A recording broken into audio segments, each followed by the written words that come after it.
Olá, meu querido, olá, minha querida, olá a cada um de vocês que recebe com alegria a palavra do Senhor, que abre a porta da sua casa, que abre a porta do seu coração nesse momento para receber a palavra do Senhor, que ela seja bem-vinda na sua vida e que em nome de Jesus essa semente que é lançada possa dar fruto, muito fruto. Como diz a palavra do Senhor, esta semente possa ser aquela que foi lançada na boa terra e deu frutos a 30, 60 e a 100 por um, em nome de Jesus. Seguimos com o nosso livro de Atos dos Apóstolos, tratando hoje sobre alguns temas relacionados à propagação da palavra do Senhor, a obra de Deus através da vida dos seus servos e os conflitos inerentes não somente com aqueles que os perseguiam, mas na dinâmica da sociedade, dos lugares aonde essa igreja ia se estabelecendo com a pregação dos apóstolos. No capítulo 15, nós temos uma história interessante sobre o Concílio de Jerusalém. Concílio de Jerusalém, que foi um momento crucial na vida da igreja para definir algo extremamente importante, algo definidor, algo essencial para a fé cristã, que é colocar a divisão clara entre o que é religião e o que é vida com Deus. Esses pontos se tocam, mas em alguns momentos se dividem.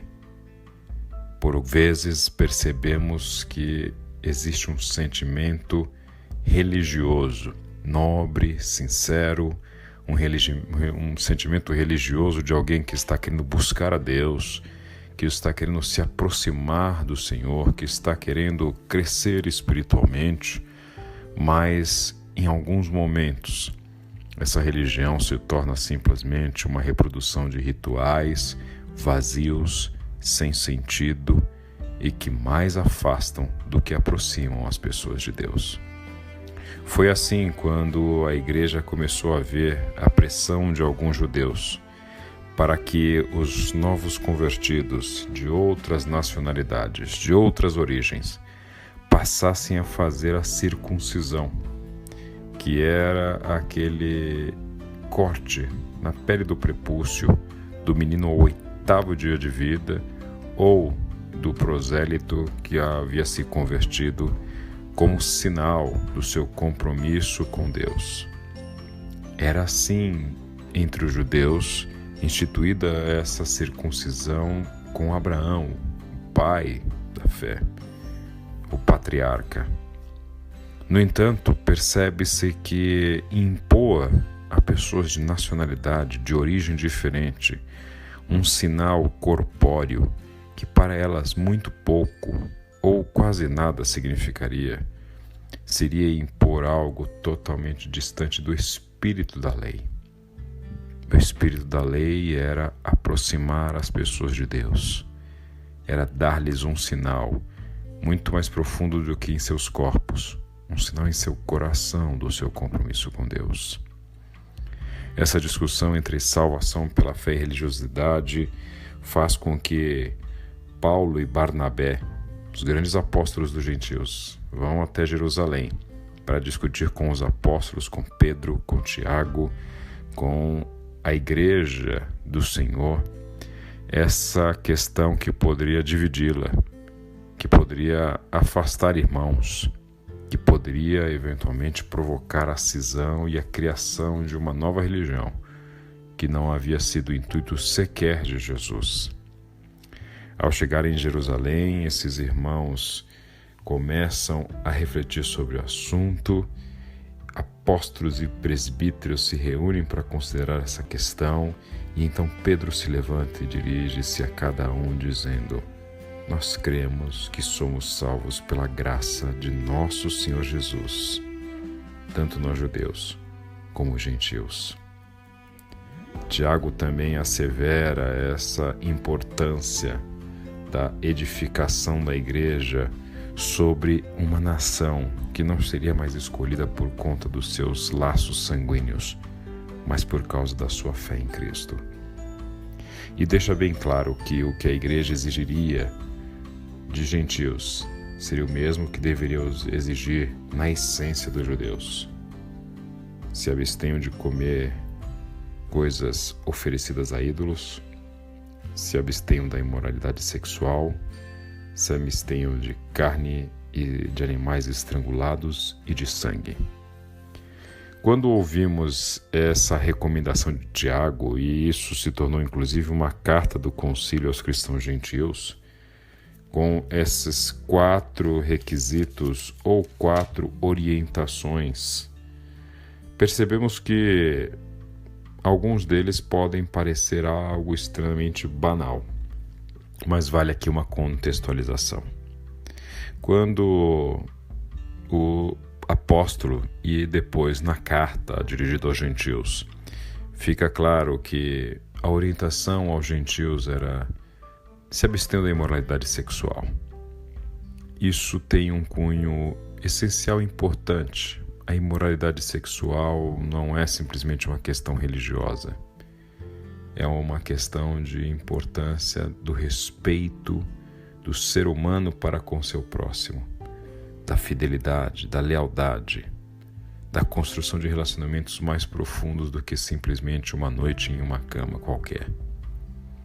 Essa orientação que o Senhor dá ao seu povo é uma orientação de suma importância e havia sim um significado muito profundo para um povo em que vivia em um ambiente onde muitas das religiões cultuadas nesse Oriente Médio antigo eram religiões pautadas em relacionamentos sexuais, inclusive envolvendo crianças. Era assim muito comum entre os imperadores romanos, para todos aqueles que leem a biografia deles, de que eles consideravam isso bastante comum e aceitável. Quando então os apóstolos se reúnem e dizem: se afastem dessa imoralidade sexual, não estão querendo ditar regras vazias, mas estão querendo dizer às pessoas como elas devem se relacionar umas com as outras. Qual é a premissa de relacionamento dentro do cristianismo? Quando se fala em comida sacrificada aos ídolos, sangue e carne de animais estrangulados, por mais que isso possa parecer banal, mas vai na essência de atacar princípios de muitas das religiões que se pautavam em sacrifícios às vezes até humanos, e essa questão de tentar afastar-se desse sangue, de beber sangue, de comer carnes oferecidas a ídolos, de animais estrangulados, ou seja, animais mortos de forma violenta simplesmente para aplacar um desejo de um ritual vazio e sem sentido. Naquele momento, o que está se dizendo é o seguinte: essa religião que nós estamos apresentando a vocês, muito mais do que rituais, é uma religião de relacionamentos. Muito mais importante do que oferecer carnes sacrificadas a ídolos, é oferecer ao Senhor Jesus o coração de vocês. Por isso não cabe imoralidade sexual, porque o coração do cristão tem um só Senhor, um só Cristo, um só Mestre. Por isso carnes sacrificadas a ídolos, sangue, animais estrangulados já não mais faziam sentido. Por isso que inclusive existe aqui uma mensagem que vai no coração da prática judaica, que inclusive sacrificava animais. Sabemos muito bem, o sangue de bodes, de cordeiros, para o perdão dos pecados. Quando reconhecemos que isso não é mais necessário, olhamos para o sacrifício máximo que foi feito em nosso favor. Não é necessário mais derramar nenhuma gota de sangue, pois o sangue mais precioso que já houve sobre esta terra foi derramado por mim e por você, lá na cruz, por Jesus de Nazaré. Então, A discussão aqui não é se você deve ser judeu, se você deve ser cristão, se você deve ser católico, se você deve ser evangélico, se você deve ser batista, presbiteriano ou assembleiano. A discussão é: você deseja ser um seguidor de Jesus ou não? O capítulo 15 ainda nos fala sobre o desentendimento entre Paulo e Barnabé, sem entrar em muitos detalhes, até porque o intuito de Lucas não é nos fazer aqui um vídeo show do primeiro século ou um TV Fama. Ele não está preocupado em fofoca sobre um fuxico qualquer, tentando entender as razões, até porque en passant coloca que Paulo se posiciona em relação a João Marcos, pois este João Marcos teria lhes abandonado em determinado momento e ele não aceita que ele volte a andar com eles, pelo menos por hora. Vale ressaltar que este João Marcos, inclusive em sua carta a Timóteo, Paulo escreve tempos depois a Timóteo dizendo: traga o João Marcos porque ele me é muito útil. Então, tempos depois, voltam a relacionar-se e, glória a Deus, esses irmãos não tiveram algo mais profundo. Mas Paulo tinha uma premissa muito clara de que naquele momento ele gostaria de contar com as pessoas que de fato estavam comprometidas em seguir com aquele ministério doa a quem doer. Ou seja, ele tinha um compromisso acima de tudo com aquela mensagem, com aquela causa, com o Evangelho de Jesus. Até porque este Evangelho que afastou ele e João Marcos por causa de suas discordâncias, os aproximaria novamente depois. Até porque, mesmo em momentos de disciplina, tudo deve estar temperado com o mais profundo amor cristão. Este, então, começa a ser o novo parceiro de Paulo, Silas. A Barnabé o deixa depois dessa dissensão por conta de João Marcos, que era sobrinho, inclusive, de Barnabé. E então Paulo passa a ter a companhia de Silas. Silas o acompanha e eles visitam a Timóteo. E chegando a Derbe, Listra, onde Timóteo vivia, conhecem sua mãe, seu pai que era grego, sua mãe uma judia convertida, e nós podemos ver depois na carta a Timóteo como Paulo constrói uma relação de confiança com Timóteo.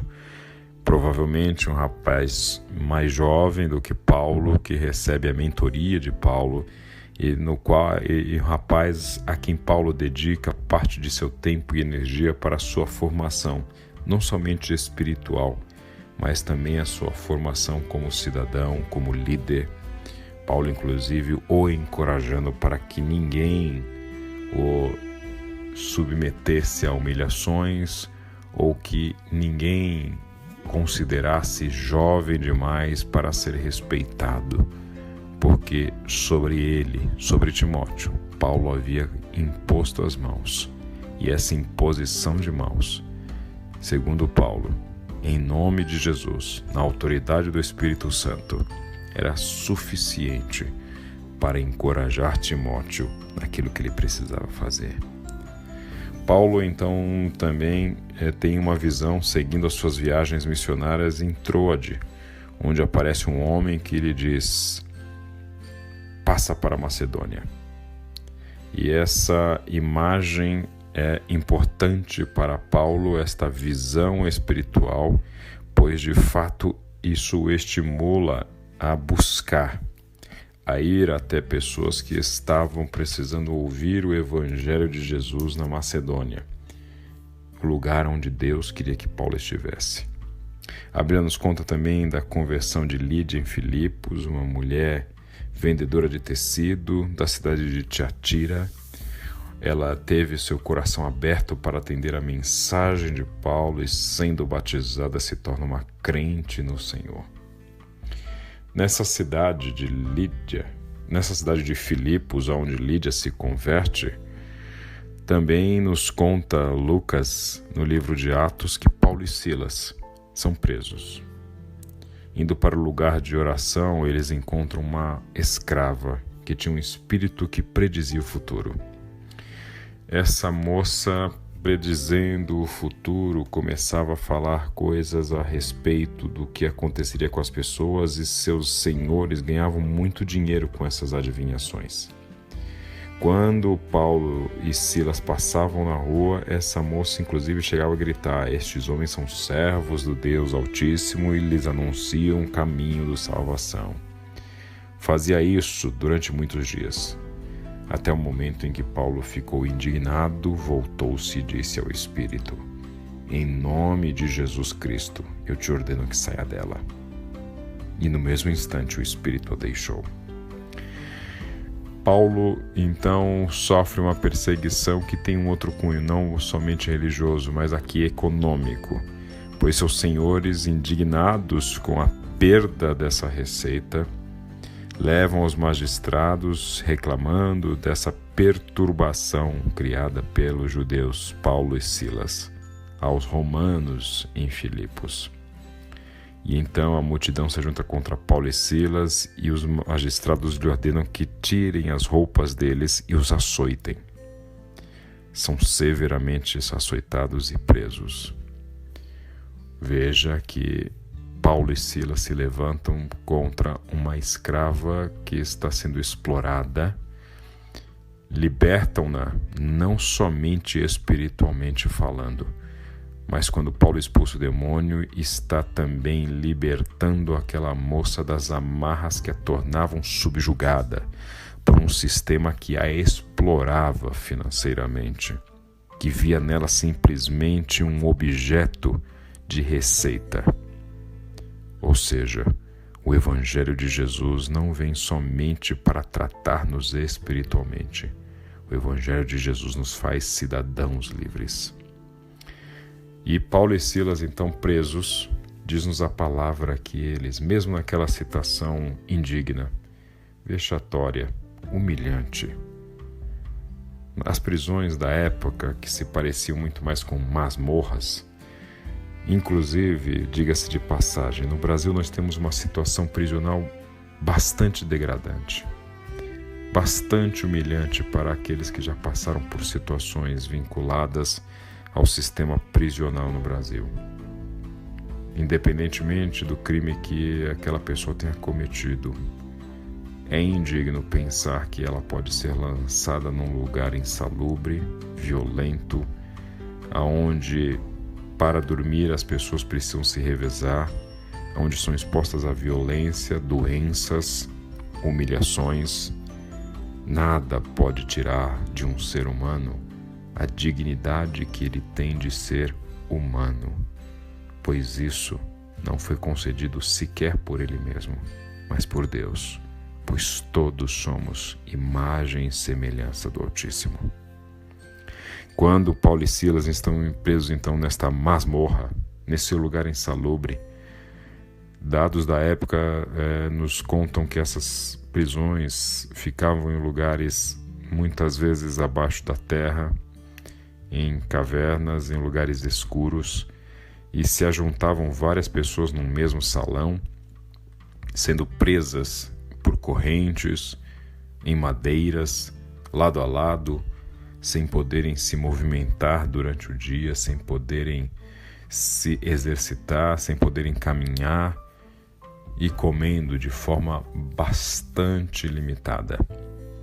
Paulo e Silas, mesmo assim, nos diz a palavra, começam a louvar a Deus, começam a cantar louvores, e a nossa imaginação pode nos levar aos louvores mais expressivos, mais tocantes. Eu me pergunto, e quando estiver lá na glória e encontrar com Paulo, até porque teremos bastante tempo para isso, espero perguntar para Paulo que louvor ele cantava. É difícil imaginar, mas sem dúvida nenhuma, seja qual for o louvor, ele estava cantando algo que tocou o coração de Deus, pois a Bíblia nos conta que, enquanto louvavam, um terremoto violento abalou os alicerces da prisão, e imediatamente todas as portas se abriram. O carcereiro, quando acordou, viu as portas abertas e então, desesperado, desembanha sua espada para cometer suicídio, pois era o costume da época, que se fosse encontrado com fugas de prisioneiros, a morte lhe seria certa, pois esse era o preço que o carcereiro pagava pela fuga de algum preso. No entanto, ao ver essa cena, Paulo grita: "Não faça isso! Estamos todos aqui!" Pois nenhum preso havia saído. O carcereiro então entra correndo, trêmulo, prostra-se diante de Paulo e Silas e então pergunta a eles a grande questão que qualquer ser humano deve fazer: "Senhores, que eu devo fazer para ser salvo?" E então Paulo responde de forma muito simples. E as questões mais profundas do mundo são extremamente simples. Eles respondem: "Creia no Senhor Jesus, e então serão salvos você e a sua casa." Ao pregarem a palavra de Deus, não somente ele, mas todos de sua casa entregam-se ao Senhor, e este carcereiro então lava as feridas de Paulo e Silas, e em seguida ele e sua casa são batizados.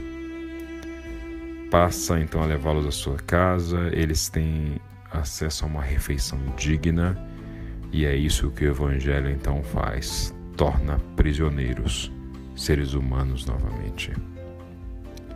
Com todos de sua casa, a Bíblia nos diz que eles se alegram, e então, ao amanhecer, os magistrados mandaram os soldados com uma ordem: soltem esses homens. No entanto, Paulo diz aos soldados: nós somos cidadãos romanos.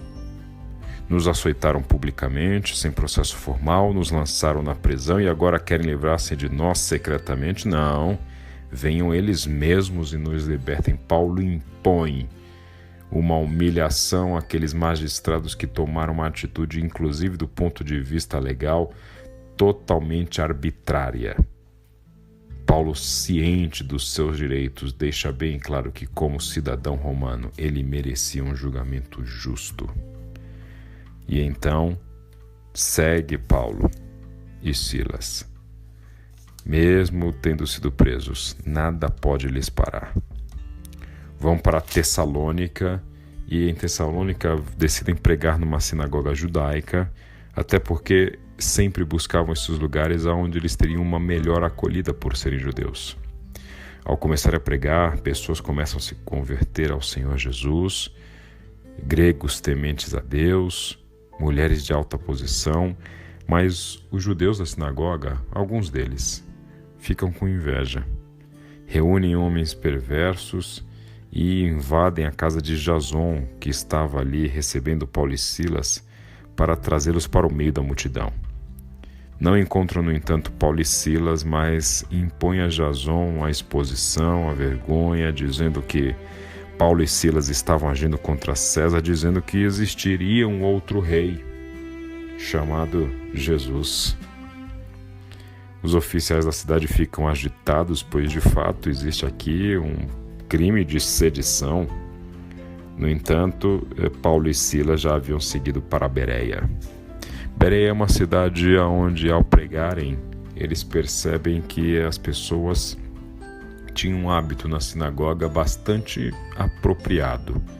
Ao ouvirem a palavra dos apóstolos, eles começavam a conferir nas Escrituras, ou seja, no Antigo Testamento, se tudo aquilo que eles falavam a respeito das profecias que eram relacionadas a Jesus de Nazaré tinham sentido, se de fato Jesus era o cumprimento dessas promessas, se ele de fato seria o Filho de Deus, se efetivamente estaríamos falando ali do Messias, do Senhor.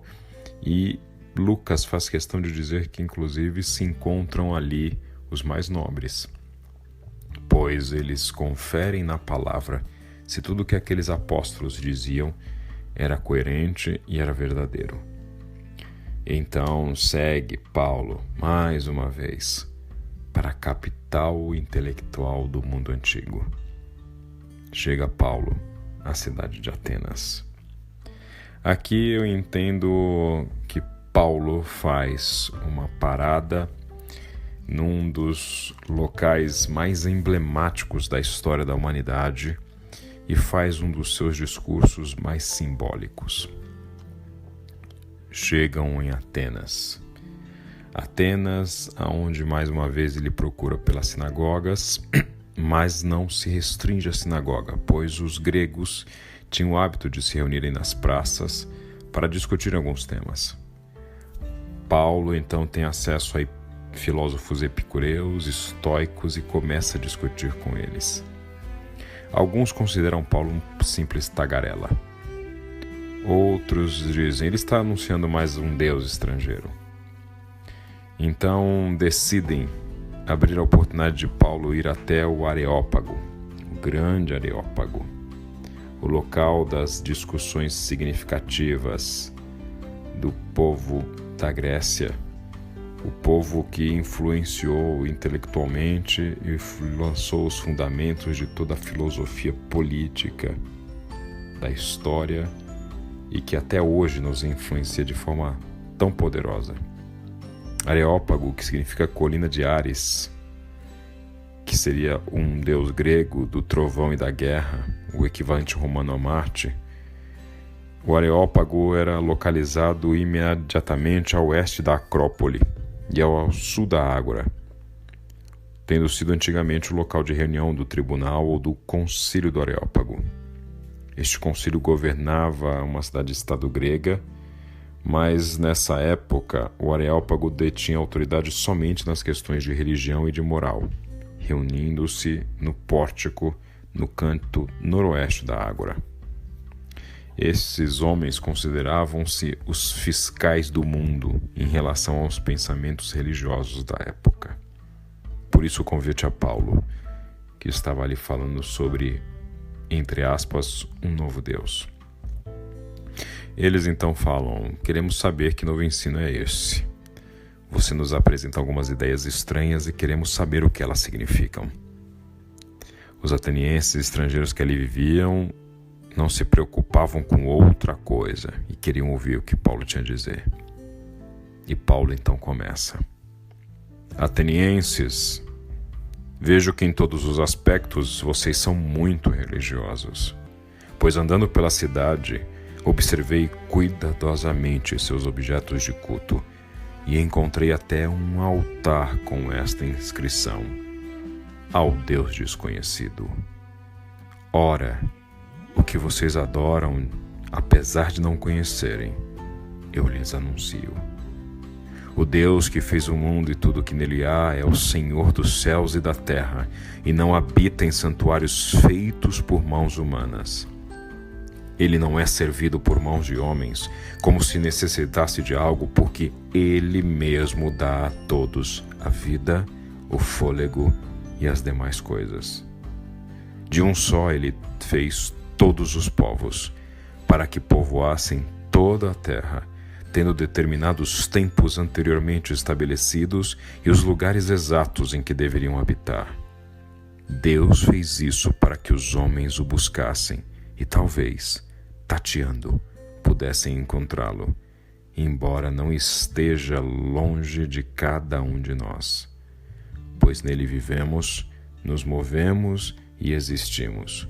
Como disseram alguns dos poetas de vocês, também somos descendência dele.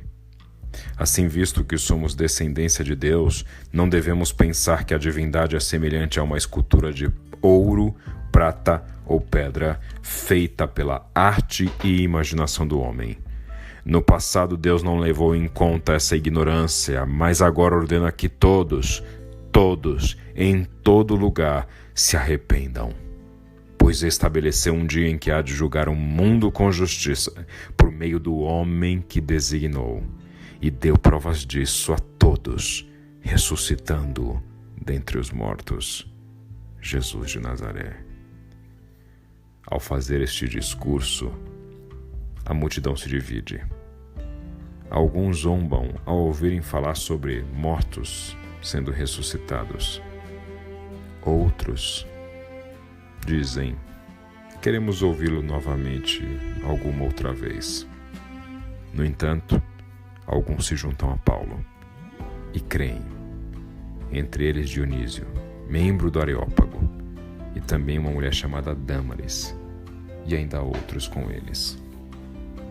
Então vemos este cenário destes 3 capítulos e ressalto com vocês um tema que foi recorrente nesses capítulos, que é a idolatria. Idolatria não é simplesmente o hábito de prostrar-se diante de uma determinada imagem, seja ela de um animal, seja uma reprodução humana, seja de uma divindade fruto da imaginação. Idolatria é o ato de veneração, de adoração, de atenção, de ardor a alguém ou algo que ocupe esse espaço naquele coração humano. Idolatria pode ser este ato de veneração, de adoração, de ardor a ídolos propriamente ditos, e aí temos milhares, milhões no mundo. Mas, na essência, vemos que no mundo de hoje, mundo que muitas vezes até pode parecer irreligioso, agnóstico, ateu, vemos que os ídolos não são somente imagens de escultura. Ídolos muitas vezes são dinheiro, sexo e poder, como nos diria Richard Foster em seu livro. Apresentar Jesus, então, não é apresentar mais um ídolo. Não é como imaginavam alguns atenienses, que deixavam ali um espaço ao Deus desconhecido, pois eles tinham o hábito de tentar ter todas as imagens de escultura de deuses no mundo, pois religiosos que eram, supersticiosos que eram, entendiam que eles não gostariam de deixar nenhuma divindade bravia com os gregos. E então colocavam um espaço denominado ao Deus desconhecido, para que, caso houvesse falta de algum Deus representado ali, ele não se sentisse irado. No entanto, Paulo deixa claro, ele não queria apresentar mais um Deus. Jesus não é mais uma alternativa. Jesus é o único. É o único Criador do universo. É o único Senhor sobre todas as coisas. É o único capaz de salvar a humanidade. Porque é o único. É o único. Jesus é o único capaz de nos amar ao ponto de morrer para nos salvar. Em nenhuma divindade nós encontramos um ato deliberado de amor, como o ato de Jesus de Nazaré ao entregar-se numa cruz. Um Deus que ama é o Deus Jesus de Nazaré. Por isso, diz a palavra, ao assumir essa humilhação de, sendo Deus, não quis ser igual a Deus, mas fez-se homem e morreu uma morte vexatória na cruz do Calvário. Por isso, Deus lhe deu toda a autoridade nos céus e na terra, e lhe deu um nome acima de todo nome, nome pelo qual importa que eu e você sejamos salvos. Este é Jesus, o único que nos ama. Deus te abençoe.